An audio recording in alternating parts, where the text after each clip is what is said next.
Biggest obstacle that we face is trees that were behind us that were leaned way out over this house. A lot of folks wanted to know how we were going to remove those. Can't get there because you were too cheap to buy a real machine. A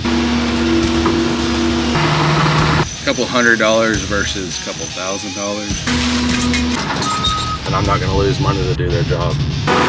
When those trees are tied together, you don't know where the pressure's at. We're out here in Nashville at the Super Speedway. I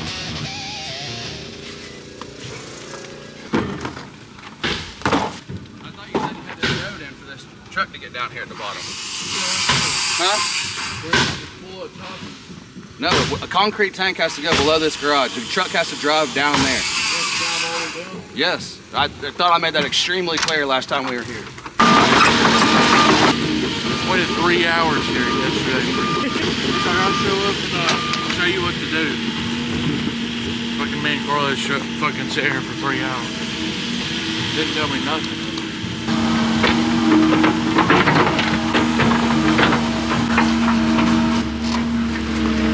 I would have left it here yesterday. You told me you didn't need it. AJ wants it. No, it's just a small boat on the septic. Where's Shane at? I gotta go to Blue Ridge Pop though, get that bucket off. I even got the text where he fucking texted me. He's like, I'll be out there, just wait on me. I'm gonna go get ready to go.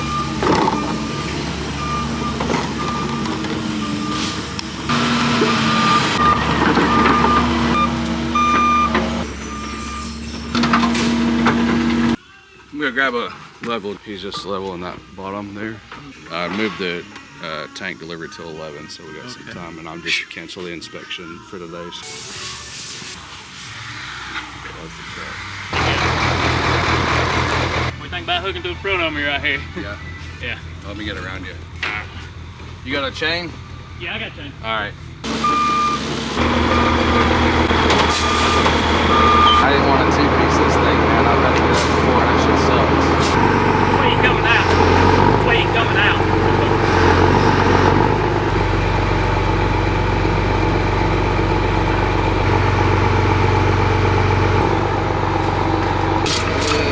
Hang on just a second. That fucking inlet may be too high.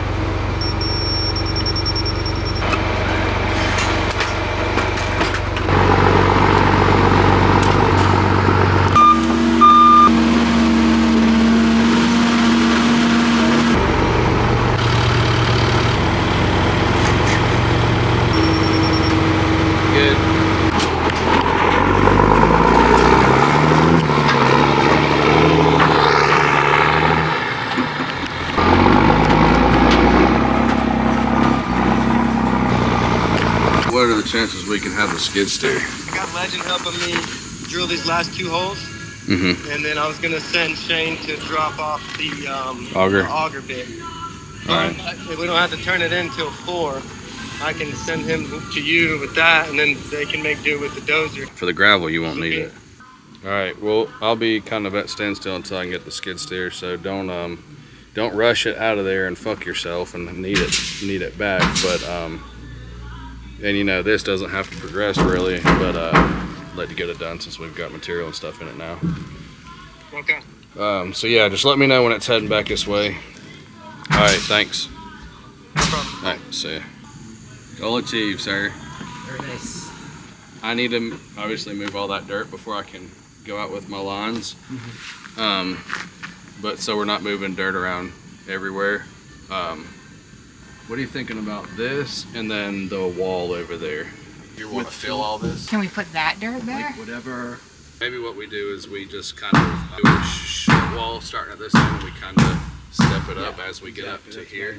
I thought originally we were just talking about doing the wall here and leaving this as is, but now you're saying you want to put the dirt in to blend this all the way down and then maybe backing the wall up to retain that dirt. Is that what you're thinking? Not all of it. And we have time. You guys actually, just so you know, I can't do really anything until I get the skid steer here because this will take days to move this dirt. The skid steer they're pulling it off of another job right now, so when it gets here I'll start moving dirt. But before we do that, I wanted to know, you know, where I'm going to move it. And So really, like, I kind of actually need to do this and just probably pile all this dirt up there first. Call me if you need anything in the meantime, but I'll be back in a few. Well, the skid steer will be here in just a little while, and then I'll come back as long as they're on track over there. Nothing in total? The dozer's throwing a code for the hydraulic temperature sensor. It's just slowing. Mayberry said it's fine if he runs it at 1.5. If that's fucking up, do we need to just leave the skid steer? Well, that's a plan then. I'll see in a few. Okay. All right, see.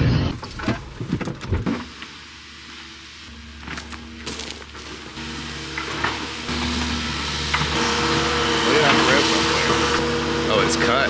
These ones that are over driveway is what they were really concerned with, and some of these that are over the house, these little ones. Just trying to get some of this off the house. So there'll be a lot of fucking up and down. You see that these are two different trees. This is an oak, that's a poplar. And that is a red oak. Leaned way out over there.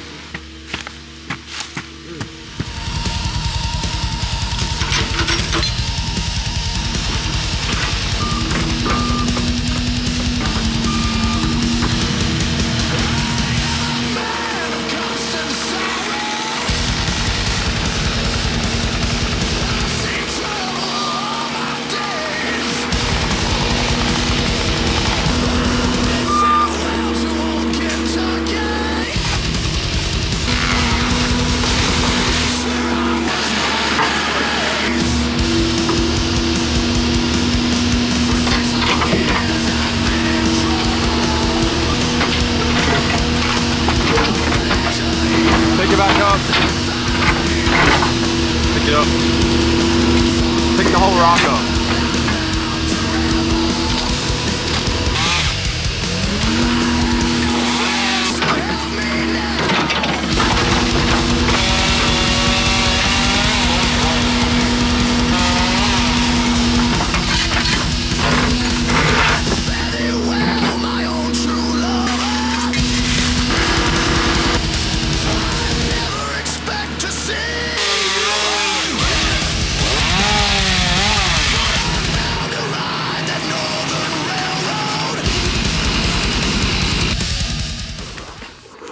Fucking 100-pound fucking bag. You see lunch, eh? I bet it. Take it on back to the truck. See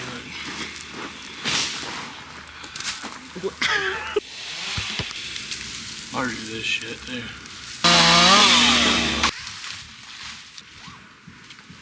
All right, a couple weeks ago, you guys seen a video that we posted of some trees that were behind us that were leaned way out over this house and had already uprooted and busted the roots. And you can see here the stump that's still sticking way up out of the ground. And a lot of folks wanted to know how we were going to remove those. In the video, I said that we could not use a crane without removing several other trees, which obviously, you know, folks don't want to remove trees if they don't have to most of the time. So we didn't use a crane and we didn't use a GRCS. What we did is there was one good poplar here still standing. What you can't see to my right here is this is just a straight off embankment. So there's no way to have gotten equipment in behind it. So we used the one poplar here, and so these trees were leaned way over the house, and we climbed high in the poplar and set a line which was above the other poplar that was over the house. We set a line in it and tied it off so it couldn't come down any further as we were in the tree. And then we just set some pulleys up in the tree and used itself to rig it. So we cut short 2-foot blocks, rigging off of itself, lowered those down with a tag line to pull it out, because these were obviously over the house, so we had to pull it back over the eave of the house and down. So super time consuming to do it, because there were 3 large trees that we had to block all down in pieces, and but we got them all down. No damage to the home. Everybody was safe, which was the main concern, because sometimes when those trees are tied together, you don't know where the pressure's at. But yeah, all of them down. We're back here now. We're moving some of the other stumps that were down in the yard from Helene, and taking off more of the canopy on these other trees that were over the home to get some more daylight and get the stuff off of the home. So we're finishing that up now. You can bury me in some deep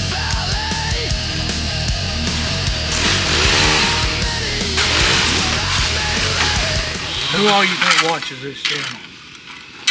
YouTube. You think Mr. Beast does? No, I don't think Mr. Beast watches our YouTube. I wish he did.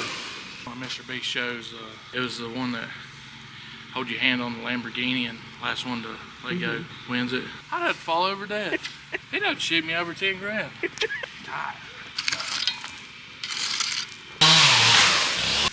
Hey, you want that one too? That? Yeah.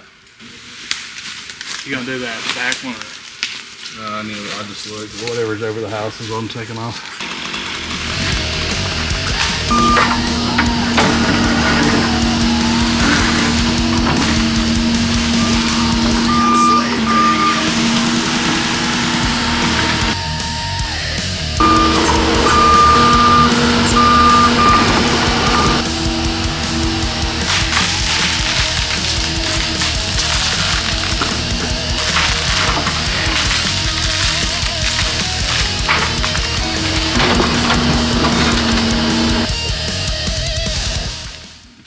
Caliente, güey. Let's head to the shop for now. I'll let you know. Can we haul that? Oh, actually, it's got, Can we haul that back with it? Yeah, that'll go back to the shop with the machine. This needs to go back to where we. Yeah. Yeah. I'm gonna knock on the door and just thank him and we'll get it. You need to ask for a raise. I've been watching you. That is amazing. So I took all those broken and dead that were growed out too, and this one, and then these three. That's So. so much better, yeah. Oh, I Like see. you see how it's like it little- wants to try to split? Yeah, see how it's dark right there? So let's just keep an eye on that and make sure it doesn't look like it's getting any wider or darker. Okay. If it is, and it's holding water here, and it freezes and it pushes. All right, I'm out of here. Thank you again. Okay, I thanks appreciate a lot. the work. Let us know if you need Thank anything you, else. guys. Where is Wesley? He should be at that number you sent me. Dude, he left fucking forever ago. I cut 15 plus trees. I'm back on the ground in my truck, and I've already passed where he would have been dumping at. You might have to wait on somebody. And I asked, I said, he's familiar with an excavator. Can we unload ourselves? And he said no. I said, well, he's on his way. Does he not think they'll come out of the truck? No, he does not think they'll come out of the truck. He said they had to stuff him in there. All right. Call and check, will you? Because the guys are literally waiting on them now. They have been since I left. And you know, it's 15-20 minutes down the road, and I've just passed it, so they've been waiting for 15 or 20 and take another 15 or 20 for him to get up there. So let's just see what's going on. You want me just to just try anyways, because we need to get him out of there? Try I'm sure what? he has, but I'll Try to dump? Oh yeah, for sure. Yeah, 100%. Okay, I'm trying to figure out this fucking map, dude. I got it. It's lining up pretty good, but man, it's fucking Tight. I'm working it. Yeah, I'm gonna send Shane for the attachment right now. I got all my footers set. Question about the lean-to ones. When it says that they need to be a foot lower on the drawing, does that just mean we pour them at 24 inches deep? The grade needs to drop a foot. Put all of them for the barn, the 1, 2, 3, 4, 5, 6, 7, 8, 9, 10, 11. Put all those on grade. And then the ones for the lean-to, 1, 2, 3, 4, 5, should be 12 inches lower because the grade should slope away. I'm fucking stressing right now. I about had a panic attack earlier trying to get this shit done. Don't stress that bad.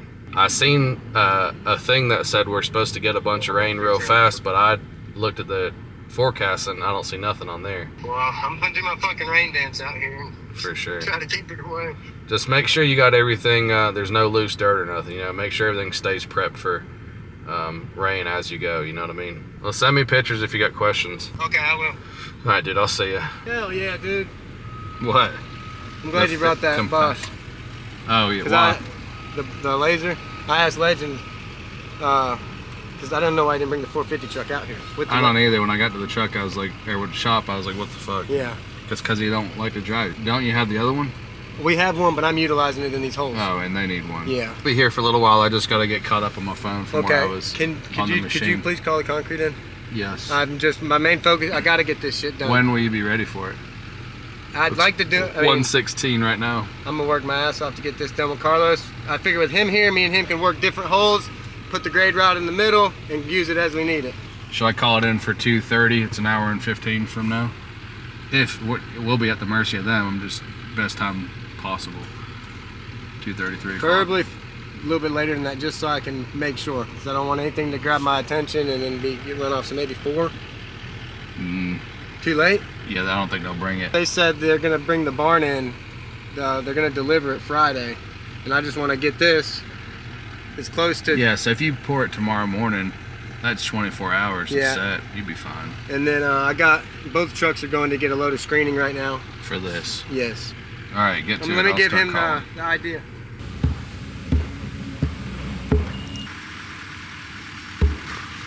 Everybody always works so much better when John's around. Try to be consistent. That's how I was raised. Hey man, what's the chances I could get 7 yards at 3,000 later today at like 4 o'clock? Very slim. That's what I figured. What about tomorrow morning? Best I could do is best I can do would be 12 o'clock tomorrow. That might be too late in the day. Let me call and see if I can get it faster, and I'll call you back in 30 minutes. All right. Thanks. Have you seen those Pawn Star memes when they're like, "I'd like $10,000." He's like, "Best I can do." Best I can do. Yeah. I said he's about to hit me with the Pawn Stars.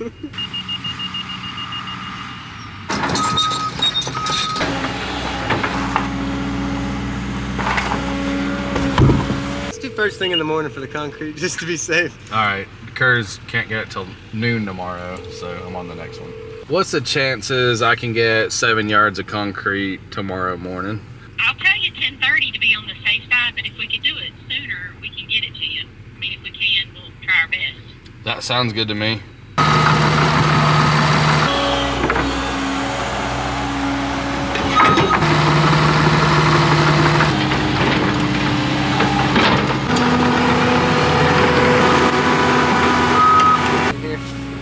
But so see if he pulls where the dozer is, see how high that is. Yeah, he'll need to pull that, and then he can blend that, so this won't be as extreme. And if he brings that berm down, it won't be that extreme. I guess you're gonna need to pull some more out of this too, so that water will run. Yes, shelf off, yes sir.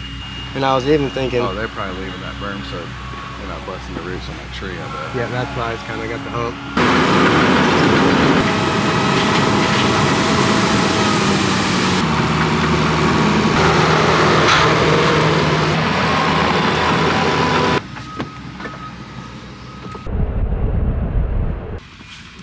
Look at this bullshit. The excavator wouldn't even reach that high.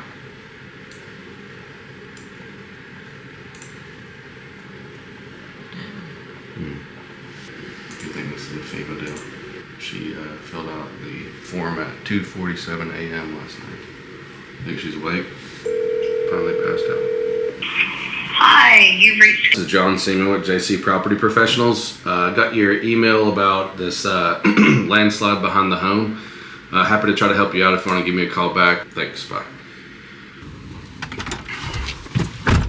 All right, we received lots of questions on our Q&A and we were not able to get to all of them, so we're gonna answer some of those now. We got the 317, not the 315, because number one, we were working during Helene and needed the machine then to continue to keep up with the workload.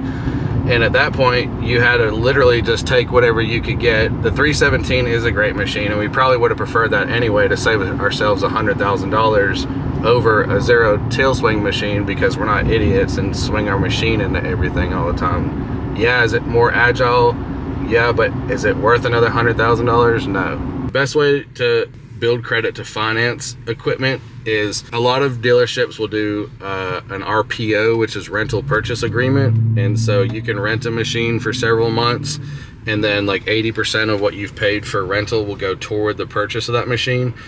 And you always get a better deal and an easier deal if you go directly through the manufacturer with their financing, because if something were to happen, they can take the machine back, repair it, and resell it, versus if you're going through a bank, they may just have a total loss on the machine. So let's say, for example, you think you want to buy a mini excavator, you go to CAT, you do an RPO with them for 6 or 8 months, you've already paid a bulk of the money through rental, which then just goes to the purchase, so then your purchase price is much lower. That's what I would recommend if you are thinking that you want to buy a machine. And then with that also, if you do the RPO and you decide 6 or 8 months into it when it comes time to buy it that I'm not as busy as I thought I was going to be at this point, I don't want to buy it now, then you can rent it for a little bit longer, which at that point sometimes they don't give you the 80% towards your purchase, but at least you're not committing to the financial commitment of purchasing it then. And you get what you pay for. Don't buy a Chinese excavator. If you're gonna work anything all day, every day, you need to buy the most commercial, good warranty machine that you can get, and that's what CAT is. Spend the money on CAT and don't have failures. The biggest thing with that is if you're running a real business and your cheap Chinese machine goes down, then you got to call customers and tell them you can't get there because you were too cheap to buy a real machine. That's not professional. Over time, you'll learn how to estimate project costs, because let's say you priced a job at a certain number, it costed you a certain amount to perform the job, and your profit was a certain amount. If you're tracking that, you kind of know how to slide the scale on all 3 of those numbers, and you can adjust kind of on the fly. Like if I priced a clearing job that was 10 acres for $5,000 an acre, you know, priced it for $50,000 and it costed me $30,000 to perform the job and I made 20. I like better margins than that, so I'm gonna, the next time I price a similar clearing job, I will price it for $6,000 an acre, so my margin is a little bit better at the end. Or let's say I lost money on it, I know I need to double my per acre price. And sometimes that may mean that you're just not efficient enough at whatever that type of service is, and you just shouldn't do it. Number one is you need to start by knowing your numbers. No, I don't get nervous anymore when I tell the customer what the job is going to cost, because I know what the true number for me to run my business is, and I know what profits I need to make and what margins I want to make. And that's how I price jobs, based off of those numbers. And if the customer takes it, great, and if they don't, then I'm not going to lose money to do their job. If you're tired of wasting time going out and bidding jobs for customers, the number one way to figure out if your customer's wasting your time or not is to charge a consultation fee. And that fee can be whatever amount you want it to be.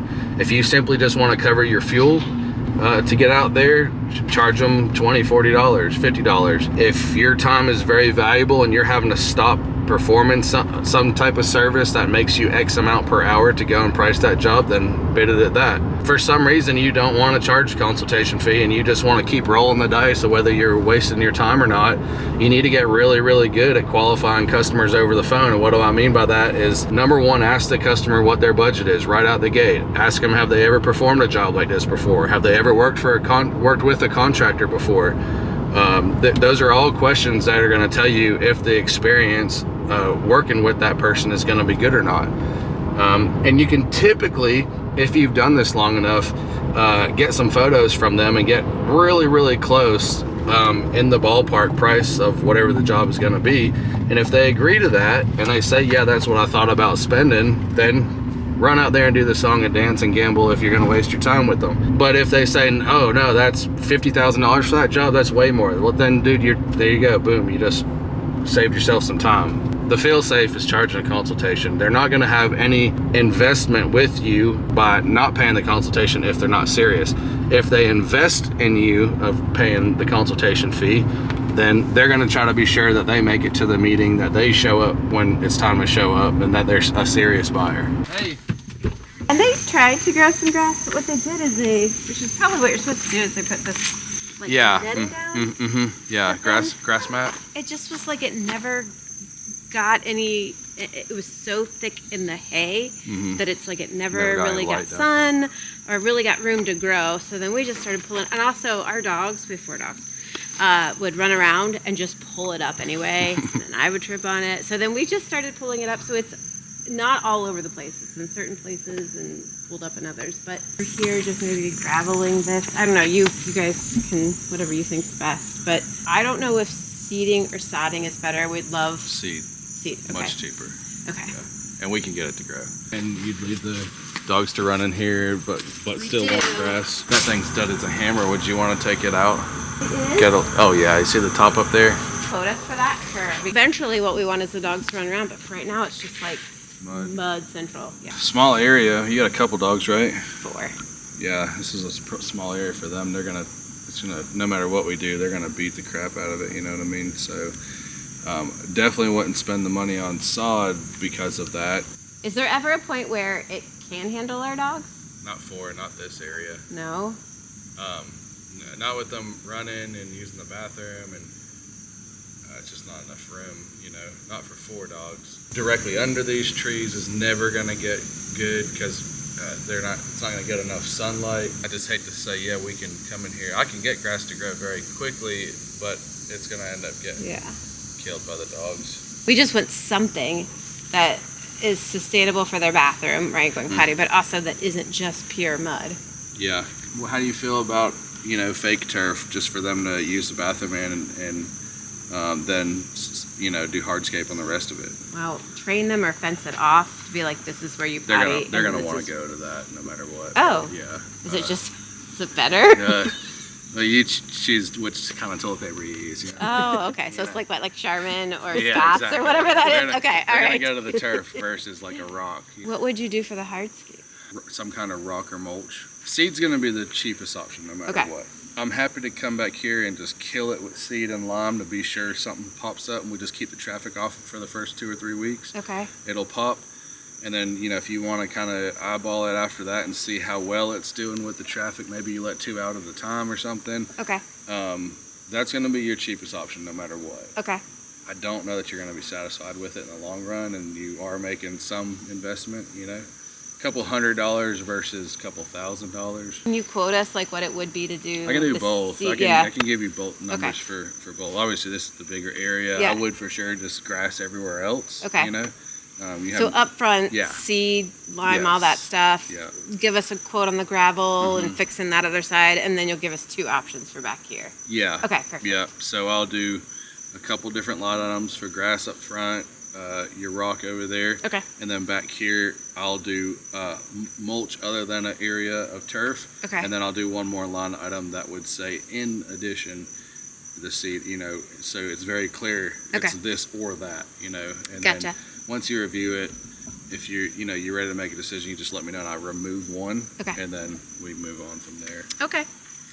And are we at the right time for any and everything? Yes. Okay. Yeah, we've got about a month and a half, and then you don't want to fool with the seed after that. Okay. And you'd be able to get us in, like if we got something Yeah, together this is this nothing. week? Yeah, this is all labor work pretty much. All right. So. Okay. I'll give you a line item for that too, to remove that, because eventually you'll probably want that done, and it'll be better to do it before we do all this hardscape. Okay. You know, it'd be cheaper anyway than someone coming in doing it later on. Cool. Awesome. Well, thank you so much for your time. Yeah. We don't have an off season here. We are in North Carolina, and there's very downtime of when snow would shut us down, and it's extremely rare that we'll go push snow, but you know, if it were to be bad enough, then we stay busy no matter what happens. Rain, sleet, snow, or shine, we grind. Stump dump came about because we're doing tree work and excavation, and it was very difficult to get rid of all of our debris. So number one, it helped us out to have it, and as we brought in more and more debris, we kind of had to figure out ways to handle it. And we knew that because we were having the burden, everybody else was having the burden as well. So we just opened it up to the public. Of course, had to get all the correct permits and it be in the right location for all that, which can be quite the hassle to get. But once you get them, the maintenance of that's not too bad. Folks think that you're just printing money with a stump dump, and it can be very profitable, but you do have to be smart with how you spend and keep your money from it too, because when it comes time to grind or burn or however you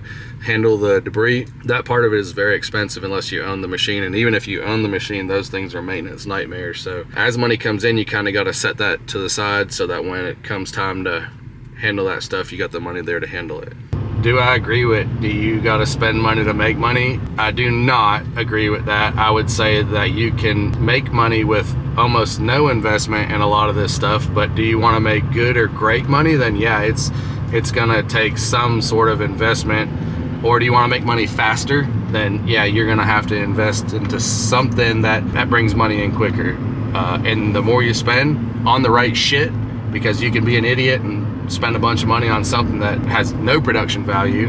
You spend the money on the right stuff and money will come in pretty quickly. Biggest obstacle that we face is people, and that's I think in any business, But the thing about people is, you know, people have emotions and they're not predictable, and you're still relying on subcontractors and vendors, and you know, you got to deal with customers, employees, all kinds of stuff. So that's the biggest challenge. You know, weather is a big challenge. You got to kind of shift and maneuver and, you know, go to different jobs sometimes, but that's all stuff you know how to handle, and when challenges come up, you know what to do. But someone leaves you high and dry, or you call and schedule something to be delivered at a certain time, and you know that person didn't want to get out of bed that morning to do their delivery, then you're kind of sitting around with multiple guys waiting on the job. That's pretty frustrating.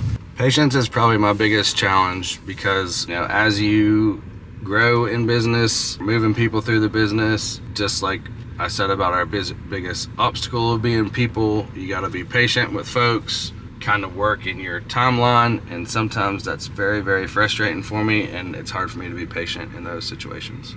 If you have some laborers that you want to try to start putting in a machine and you want to transition them into operator, there's going to be some times on jobs where there's a skid steer or a mini excavator sitting, and I always recommend, you know, letting them get in a machine at your shop or somewhere that's not on the job site, and just learning the controls first, just learning how everything moves. And then when there's times on the job, like someone just needs to shuttle gravel on a flat, level surface where there's no hills or anything that they could fall off of or bump into, then let them start doing stuff like that. Or digging a ditch, definitely don't handle any brush or demo or anything like that. Let them dig a ditch with a mini excavator or something that they can't really screw up. You know, if they over dig or under dig or whatever, just let them get seat time here and there. That's the best way to do it, and let them build their confidence over time. Someone who is currently working that wants to manage a role, number one, you have to know that they care and that they're there for the best intention of the business. A lot of folks that apply for management roles are 100% looking for the most money with the least amount of work, which isn't a bad thing, but those folks are very rarely qualified for those positions.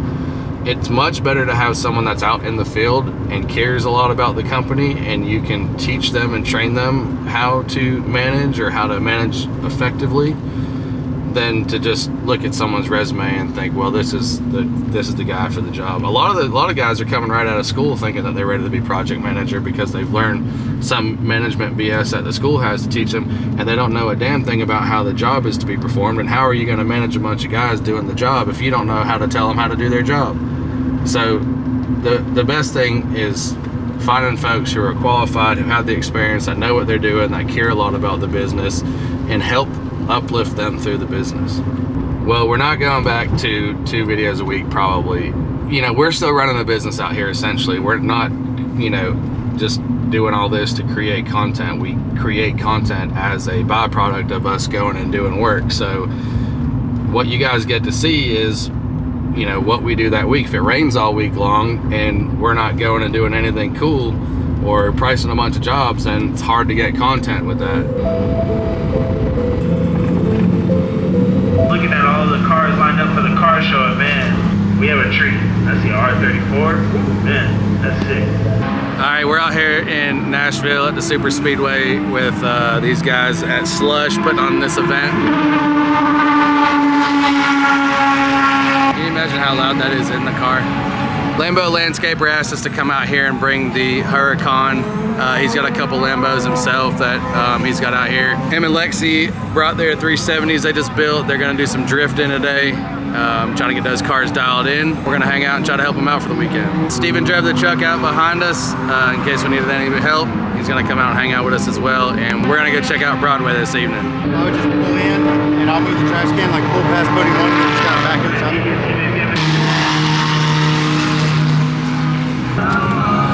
Stinking ass motherfucking poodle. Smells so bad in here.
best seller, whatever the countries. We had a Bradford pear split in half. We were on site, 1 bucket, 1 chipper, 3 guys. We were on site for fucking 16 minutes, $4,800. Mm-hmm. Where can you do that? Yeah, nowhere. Even the excavation side, I don't get those margins. Yeah. You know. I love when there's like, oh, the tree. We'll go through and do a full company report for an apartment complex. Right? That's all we only serve apartments. But like, do a full report, and they won't approve half of it, and then the ones that they don't approve fucking fall, and now we're charging double to clean up. It's like, well, hey, we told you.